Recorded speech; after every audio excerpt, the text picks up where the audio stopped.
Hey guys, how you doing? Gavin Timms with REI Network. Welcome back for another episode. Just before we get going, if you haven't done already, if you want 1,000 free records from Batch, go to batchleads.io/Gavin, batchleads.io/Gavin. You're going to get 1,000 free records. You can skip trace in there. You can start list stacking, which is going to save you a ton of money. So if you haven't already, like I said, go to batchleads.io/Gavin. And make sure you get them records. Okay, so what I want to talk about today is seeking opportunity. This business is all about opportunities, okay? Now, a lot of you are going to be trying to do things virtual in your backyard from maybe outside of the country, trying to invest into the United States, okay? And what it comes down to is networking, right? REI Network was because I believe that it's all about networking, right? And relationships, who you know, not what you know. So getting yourself in position to create opportunities in a win-win, okay? So it works for everyone, collaboration to get things done, right? And that's kind of what I've done throughout my real estate career is exactly that, seeking opportunity. And if you can do that, you can be successful because what you're looking for is that you need to find something that someone has that you need, and then vice versa that they need to make it a win-win. So I'm going to give you a few examples here of what I'm talking about. So we just did a deal in Maui, okay? Maui, Hawaii, we did a flip. Now, obviously I'm a virtual wholesaler, right? I believe that I can find properties in any market in the United States at a discounted price by working the system that I always talk about, okay? Marketing, talking to sellers, making offers, following up, getting that done, okay, getting contracts and getting things moved. So for instance, when we went to Maui, and I'm going to be bringing out a case study for this, okay, and if you want to get in on that, you need to go to reinetwork.com/Maui. It's going to be free. It's not ready yet because I haven't done it, but I'm going to be working on it, and I'm going to show you how I found this deal, and I'm going to go and talk about the whole deal so you can see how we nearly enough done $500,000 on a flip in Maui from me over here, okay, and what that takes.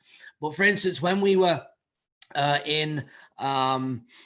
me and my wife visited Maui a few years ago, and we met. Her uncle lives out there, and then we met. He said, "Hey, I want you to introduce you to a couple of friends. He's an investor. He does some flips in Maui." Okay, no problem. So we go out for dinner. He knows absolutely nothing about me, and the conversation just starts. Well, what do you do? And at the time, he just spent about $28,000 on a program, and as we're talking, the pretty much teaching him to do driving for dollars. Okay. So I'm like, oh, have you done this marketing? Have you done that? And he's like, what are you talking about? Like, no. I said, well, that's what I do. I find discounted properties. I work in these areas. And he's like, would you do it here in Maui? And I'm like, no, it's like super competitive. It's not worth it for me, to do that. Anyway, the conversation then starts to roll, right? And this is now when the opportunities happen because it's like, no, I don't want to do that. And he's like, but I really want you to do it. Well, how can we work together? So when you look at this Maui deal as a wholesaler, right, my job is to get it as deep as possible, right? Get the wholesale deal, the property as low as I can and sell it for as high as I can, right? To make the biggest spread. That's what everyone tries to do in an ideal world. Now with that deal that he's the only one that wants to buy it, he wants to buy it as low as possible. So we're kind of working against each other, me to get it as low as possible, but then him to buy it from me low as possible isn't going to make any sense, right? So I explained this to him. It isn't going to work because my job is to get it high, like to the highest bidder, and you're not going to want to do that because you want the cheapest price. It isn't going to work. And he said, okay, I understand that. So then after, again, conversations, well, what if we worked it together? What if I found all the, what if I found the deal, you flip the deal, and then we'll split profits? Obviously not 50-50, but we'll come up with a split that we find is fair to be able to do it, okay? And he's like, yeah, I think that'll work because now we've created a win-win because now we're working together to achieve the same goal, right? And that is about creating that opportunity. No one teaches that. It just developed through relationships, networking, okay? To then go, yeah, this is a win-win. Okay, well, let's try it. And that's what we did. And that goes the same with all my other markets. how can I provide value to you? And can you provide value to me? And if we can come together and you have half the puzzle and I have the other half, then it will match and we'll be able to do business. I did the same in Alabama. I did the same in Florida. Okay. By me running the systems and the marketing, okay, and kind of the operations side, and then someone else working the part that I need, someone being on the phone, okay, locking up the deals, moving them to cash buyers. And that's another one of my models that I do. Okay, and that's how I remove then my time from the business. So I'm working 100% on the business, not in it. And then that's why I'm able to be able to grow in multiple markets, looking at a high view, trying to change things and make things better, do more volume in there, and try and grow that business. Okay. So you've got to be thinking, not when you're having these discussions with wholesalers and investors, don't just think, how can I win? It's got to be about them. If you can get them to win and you're on the same page, collaboration is going to work. All right. So I have a lot of students that I teach to go virtual that are working 9 till 5s with a partner on the ground that they can feed a system to. And then the person on the ground needs the leads and the consistency to be able to close more deals. And then you both make more money. Does that make sense? So if you can get that in, now you've not got the excuse of, well, I've got a family and I've got a job and I can't make this real estate work. You can't make it work for the way that you're trying to make it work, right? Because you're trying to do everything yourself. But if you go and find them opportunities by creating them, right? No one's going to knock on your door or give you a phone call and give you this opportunity. You can't afford to wait for that. You need to go and create it. As you know, I work with Joe, do a lot of coaching stuff with him. We've worked together over 5 years. There's another prime example.